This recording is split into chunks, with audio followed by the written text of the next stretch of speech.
संपूर्ण महाराष्ट्र राज्यामध्ये दुष्काळाचे सावट आहे। वरुण राजाचे आगमन होऊन सुद्धा राज्यामध्ये पावसाचे नाव नाही। बळीराजाचे पाणावलेले डोळे आणि त्यातील दुःख नाहीसे करून त्यांचे आनंदित आयुष्य जावो यासाठी रविवारी अंबादेवी संस्थांच्या वतीने आई अंबादेवीला जलाभिषेक करून साकडे घातल्या गेले। राज्यासोबतच विदर्भातील दुष्काळी परिस्थिती असून यावर्षी अपुरा पाऊस पडत असल्याचे चित्र हे सर्वत्र दिसून येत आहे। त्या दृष्टीने वरुण राजा हा भक्तांवर प्रसन्न व्हावा अंबादेवी संस्थांच्या वतीने हा संकल्प करून देवीला साकडे घालण्यात आले व जलाभिषेक करण्यात आला। 4 ब्राह्मणांद्वारे वेदातील मान्यतेनुसार श्री सूक्त अभिषेक, रुद्र अभिषेक, पर्जन्य सूक्त अभिषेक असा देवीला पूजन करीत जलाभिषेक करण्यात आला। त्यानुसार वरुण राजा प्रसन्न होऊन संपूर्ण महाराष्ट्र, विदर्भ व अमरावतीमध्ये सुद्धा आपली कृपादृष्टी टाकणार या उद्देशाने अंबादेवी संस्थांच्या वतीने अंबादेवीमध्ये जलाभिषेक करण्यात आला।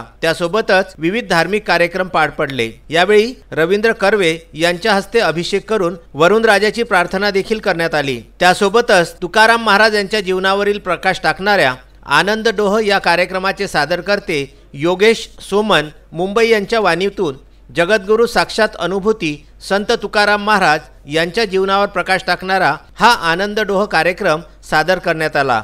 यामध्ये संत श्री तुकाराम व त्यांची पत्नी आवळीबाई यांच्या मनातील भावना, खंत व सूक्ष्म दुःख हे स्वजनाच्या रूपात योगेश सोमन यांनी मांडले। हैदराबाद येथील आचार्य भाऊ महाराज निटूरकर यांच्या हस्ते योगेश सोमन यांचा सत्कार करण्यात आला। ही जी पूजा आम्ही ठेवलेली आहे ह्या पूजेचा मुख्य उद्देश सध्याला जे विदर्भावरती वरुण राजाची अकृपा झालेली आहे आणि विदर्भावर दुष्काळाचं संकट जे निर्माण होत आहे त्या दृष्टिकोनातून पाऊस पडावा म्हणून जी वेदामध्ये आणि जुन्या शास्त्र ग्रंथांमध्ये जी पूजा सांगितलेली आहे ती पर्जन्य सूक्त म्हणून जे आहे ते पर्जन्य सूक्त, त्याचबरोबर देवीचा रुद्राभिषेक आणि श्रीसूक्ताचा अभिषेक असा 3 प्रकारचे अभिषेक पाण्याने देवीच्या मूर्तीवर आम्ही करणार आहोत।